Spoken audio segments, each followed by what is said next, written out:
कर्नाटक में हिजाब पर पाबंदी के रियासती हुकूमत के फैसले के खिलाफ हिजाब की हिमायत में मौलाना आजाद नेशनल उर्दू यूनिवर्सिटी के तुलबा की जानिब से कैंपस में रैली निकाली गई। इन तुलबा ने अपने हाथों में प्ले कार्ड्स थामकर ये एहतजाज किया और कहा कि हिजाब उनका हक है और उसको छीन कर लिया जाएगा।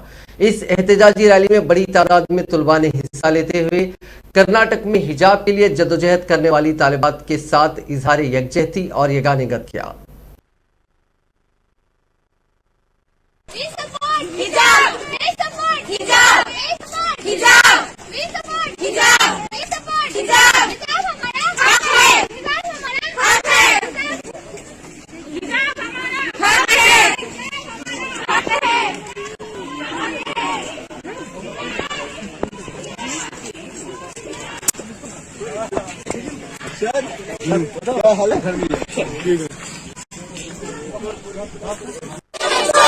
संघर्ष करेंगे, जीतेंगे। इस बार नहीं हम छोड़ेंगे। संघर्ष करेंगे, जीतेंगे। इस बार नहीं हम छोड़ेंगे। हिजाब हमारा हक है। हिजाब हमारा हक है। हिजाब हमारा हक है। हिजाब हमारा हक है। हिजाब हमारा हक है।